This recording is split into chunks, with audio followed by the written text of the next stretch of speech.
حام میم السجدہ۔ شروع اللہ کے نام سے جو بڑا مہربان نہایت رحم والا ہے۔ حام میم، یہ بڑے مہربان نہایت رحم والے کی طرف سے اتارا ہوا کلام ہے۔ یہ ایک کتاب ہے جس کی آیتیں کھول کھول کر بیان کی گئی ہیں۔ عربی زبان کا قرآن ان لوگوں کے لیے جو علم رکھتے ہیں، خوشخبری دینے والا اور ڈرانے والا۔ پس ان لوگوں میں سے اکثر نے اس سے اعراض کیا، پس وہ نہیں سن رہے ہیں۔ اور انہوں نے کہا، ہمارے دل اس سے پردے میں ہیں جن کی طرف تم ہم کو بلاتے ہو، اور ہمارے کانوں میں ڈانٹ ہے، اور ہمارے اور تمہارے درمیان میں ایک حجاب ہے۔ پس تم اپنا کام کرو، ہم بھی اپنا کام کر رہے ہیں۔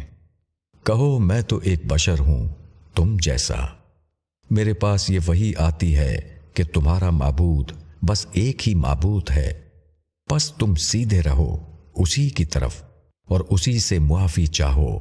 اور خرابی ہے مشرکوں کے لیے جو زکوٰۃ نہیں دیتے اور وہ آخرت کے منکر ہیں۔ بے شک جو لوگ ایمان لائے اور انہوں نے نیک عمل کیا، ان کے لیے ایسا اجر ہے جو موقوف ہونے والا نہیں۔ کہو، کیا تم لوگ اس ہستی کا انکار کرتے ہو جس نے زمین کو 2 دن میں بنایا اور تم اس کے ہمسر ٹھہراتے ہو؟ وہ رب ہے تمام جہان والوں کا، اور اس نے زمین میں اس کے اوپر پہاڑ بنائے اور اس میں فائدے کی چیزیں رکھ دیں، اور اس میں اس کی غذائیں ٹھہرا دیں 4 دن میں۔ پورا ہوا پوچھنے والوں کے لیے۔ پھر وہ آسمان کی طرف متوجہ ہوا اور وہ دھواں تھا۔ پھر اس نے آسمان اور زمین سے کہا کہ تم دونوں آؤ خوشی سے یا ناخوشی سے۔ دونوں نے کہا، ہم خوشی سے حاضر ہیں۔ پھر اس نے 2 دن میں اس کے 7 آسمان بنائے اور ہر آسمان میں اس کا حکم بھیج دیا، اور ہم نے آسمان دنیا کو چراغوں سے زینت دی اور اس کو محفوظ کر دیا۔ یہ عزیز و علیم کی منصوبہ بندی ہے۔ پس اگر وہ اعراض کرتے ہیں تو کہو کہ تم کو اسی طرح کے عذاب سے ڈراتا ہوں جیسا عذاب عاد اور سمود پر نازل ہوا، جبکہ ان کے پاس رسول آئے ان کے آگے سے اور ان کے پیچھے سے کہ اللہ کے سوا تم کسی کی عبادت نہ کرو۔ انہوں نے کہا کہ اگر ہمارا رب چاہتا تو وہ فرشتہ اتارتا، پس ہم اس چیز کے منکر ہیں جس کو دے کر تم بھیجے گئے ہو۔ عاد کا یہ حال تھا کہ انہوں نے زمین میں بغیر کسی حق کے گھمنڈ کیا، اور انہوں نے کہا، کون ہے جو قوت میں ہم سے زیادہ ہے؟ کیا انہوں نے نہیں دیکھا کہ جس خدا نے ان کو پیدا کیا ہے وہ قوت میں ان سے زیادہ ہے، اور وہ ہماری نشانیوں کا انکار کرتے رہے؟ تو ہم نے چند منحوس دنوں میں ان پر سخت طوفانی ہوا بھیج دی تاکہ ان کو دنیا کی زندگی میں رسوائی کا عذاب چکھائیں، اور آخرت کا عذاب اس سے بھی زیادہ رسوا کن ہے، اور ان کو کوئی مدد نہ پہنچے گی۔ اور وہ جو سمود تھے تو ہم نے ان کو ہدایت کا راستہ دکھایا، مگر انہوں نے ہدایت کے مقابلے میں اندھے پن کو پسند کیا، تو ان کو عذاب ذلت کے کڑکے نے پکڑ لیا ان کی بد کرداریوں کی وجہ سے۔ اور ہم نے ان لوگوں کو نجات دی جو ایمان لائے اور ڈرنے والے تھے۔ اور جس دن اللہ کے دشمن آگ کی طرف جمع کیے جائیں گے، پھر وہ جدا جدا کیے جائیں گے، یہاں تک کہ جب وہ اس کے پاس آ جائیں گے، ان کے کان اور ان کی آنکھیں اور ان کی کھالیں ان پر ان کے اعمال کی گواہی دیں گی، اور وہ اپنی کھالوں سے کہیں گے، تم نے ہمارے خلاف کیوں گواہی دی؟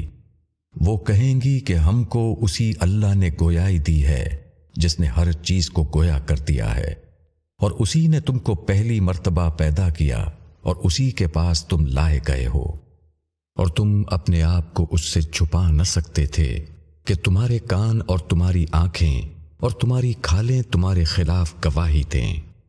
لیکن تم اس گمان میں رہے کہ اللہ تمہارے بہت سے ان اعمال کو نہیں جانتا جو تم کرتے ہو، اور تمہارے اسی گمان نے جو کہ تم نے اپنے رب کے ساتھ کیا تھا تم کو برباد کیا، پس تم خسارہ اٹھانے والوں میں سے ہو گئے۔ پس اگر وہ صبر کریں تو آگ ہی ان کا ٹھکانہ ہے، اور اگر وہ معافی مانگیں تو ان کو معافی نہیں ملے گی۔ اور ہم نے ان پر کچھ ساتھی مسلط کر دیے تو انہوں نے ان کے آگے اور پیچھے کی ہر چیز ان کو خوشنما بنا کر دکھایا، اور ان پر وہی بات پوری ہو کر رہی جو جنوں اور انسانوں کے ان گروہوں پر پوری ہوئی جو ان سے پہلے گزر چکے تھے۔ بے شک وہ خسارے میں رہ جانے والے تھے۔ اور کفر کرنے والوں نے کہا اس قرآن کو نہ سنو اور اس میں خلل ڈالو تاکہ تم غالب رہو، پس ہم انکار کرنے والوں کو سخت عذاب چکھائیں گے اور ان کو ان کے عمل کا بدترین بدلہ دیں گے۔ یہ اللہ کے دشمنوں کا بدلہ ہے، یعنی آگ، ان کے لیے اس میں ہمیشگی کا ٹھکانہ ہوگا، اس بات کے بدلے میں کہ وہ ہماری آیتوں کا انکار کرتے تھے۔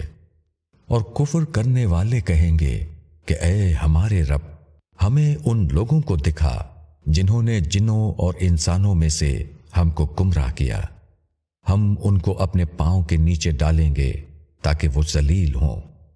جن لوگوں نے کہا کہ اللہ ہمارا رب ہے پھر وہ ثابت قدم رہے، یقیناً ان پر فرشتے اترتے ہیں اور ان سے کہتے ہیں کہ تم نہ اندیشہ کرو اور نہ رنج کرو، اور اس جنت کی بشارت سے خوش ہو جاؤ جس کا تم سے وعدہ کیا گیا ہے۔ ہم دنیا کی زندگی میں تمہارے ساتھی ہیں اور آخرت میں بھی، اور تمہارے لیے وہاں ہر چیز ہے جس کا تمہارا دل چاہے، اور تمہارے لیے اس میں ہر وہ چیز ہے جو تم طلب کرو گے، غفور الرحیم کی طرف سے مہمانی کے طور پر۔ اور اس سے بہتر کس کی بات ہوگی جس نے اللہ کی طرف بلایا اور نیک عمل کیا اور کہا کہ میں فرما برداروں میں سے ہوں، اور بھلائی اور برائی دونوں برابر نہیں۔ تم جواب میں وہ کہو جو اس سے بہتر ہو، پھر تم دیکھو گے کہ تم میں اور جس میں دشمنی تھی وہ ایسا ہو گیا جیسے کوئی دوست قرابت والا، اور یہ بات اسی کو ملتی ہے جو صبر کرنے والے ہیں، اور یہ بات اسی کو ملتی ہے جو بڑا نصیب والا ہے۔ اور اگر شیطان تمہارے دل میں کچھ وسوسہ ڈالے تو اللہ کی پناہ مانگو، بے شک وہ سننے والا جاننے والا ہے۔ اور اس کی نشانیوں میں سے ہے رات اور دن اور سورج اور چاند۔ تم سورج اور چاند کو سجدہ نہ کرو بلکہ اس اللہ کو سجدہ کرو جس نے ان سب کو پیدا کیا، اگر تم اسی کی عبادت کرنے والے ہو۔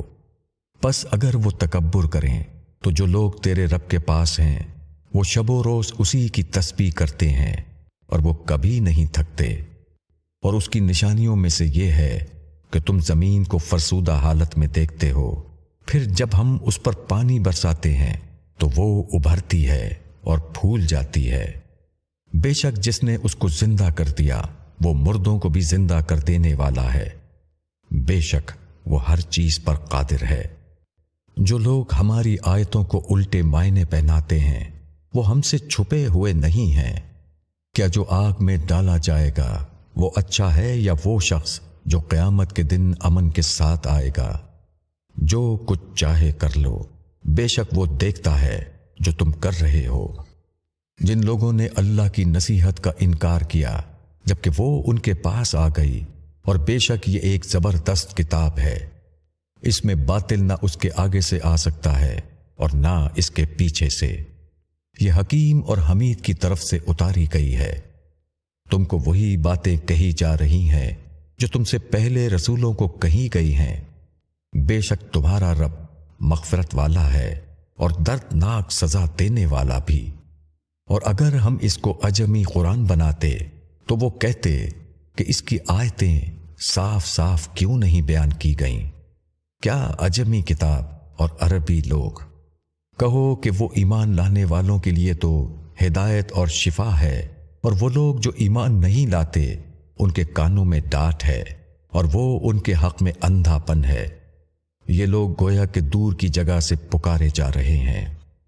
اور ہم نے موسیٰ کو کتاب دی تھی تو اس میں اختلاف پیدا کیا گیا، اور اگر تیرے رب کی طرف سے ایک بات پہلے طے نہ ہو چکی ہوتی تو ان کے درمیان فیصلہ کر دیا جاتا۔ اور یہ لوگ اس کی طرف سے ایسے شک میں ہیں جس نے ان کو تردد میں ڈال رکھا ہے۔ جو شخص نیک عمل کرے گا تو اپنے ہی لیے کرے گا، اور جو شخص برائی کرے گا تو اس کا وبال اسی پر آئے گا، اور تیرا رب بندوں پر ظلم کرنے والا نہیں۔ قیامت کا علم اللہ ہی سے متعلق ہے، اور کوئی پھل اپنے خول سے نہیں نکلتا، اور نہ کوئی عورت حاملہ ہوتی ہے اور نہ جنتی ہے، مگر یہ سب اس کی اطلاع سے ہوتا ہے۔ اور جس دن اللہ ان کو پکارے گا کہ میرے شریک کہاں ہیں، وہ کہیں گے کہ ہم آپ سے یہی عرض کرتے ہیں کہ ہم میں کوئی اس کا مدعی نہیں، اور جن کو وہ پہلے پکارتے تھے وہ سب ان سے گم ہو جائیں گے، اور وہ سمجھ لیں گے کہ ان کے لیے کوئی بچاؤ کی صورت نہیں۔ اور انسان بھلائی مانگنے سے نہیں تھکتا، اور اگر اس کو کوئی تکلیف پہنچ جائے تو مایوس اور دل شکستہ ہو جاتا ہے، اور اگر ہم اس کو تکلیف کے بعد جو کہ اسے پہنچی تھی اپنی مہربانی کا مزہ چکھا دیتے ہیں تو وہ کہتا ہے یہ تو میرا حق ہی ہے، اور میں نہیں سمجھتا کہ قیامت کبھی آئے گی۔ اور اگر میں اپنے رب کی طرف لوٹایا گیا تو اس کے پاس بھی میرے لیے بہتری ہی ہے۔ پس ہم ان منکروں کو ان کے اعمال سے ضرور آگاہ کریں گے اور ان کو سخت عذاب کا مزہ چکھائیں گے۔ اور جب ہم انسان پر فضل کرتے ہیں تو وہ اعراض کرتا ہے اور اپنی کروٹ پھیر لیتا ہے، اور جب اس کو تکلیف پہنچتی ہے تو وہ لمبی لمبی دعائیں کرنے والا بن جاتا ہے۔ کہو کہ بتاؤ، اگر یہ قرآن اللہ کی طرف سے آیا ہو پھر تم نے اس کا انکار کیا تو اس شخص سے زیادہ گمراہ اور کون ہوگا جو مخالفت میں بہت دور چلا جائے۔ ہم ان کو اپنی نشانیاں دکھائیں گے، آفاق میں بھی اور خود ان کے اندر بھی، یہاں تک کہ ان پر ظاہر ہو جائے گا کہ یہ قرآن حق ہے۔ اور کیا یہ بات کافی نہیں کہ تیرا رب ہر چیز کا گواہ ہے؟ سن لو، یہ لوگ اپنے رب کی ملاقات میں شک رکھتے ہیں۔ سن لو، وہ ہر چیز کا احاطہ کیے ہوئے ہے۔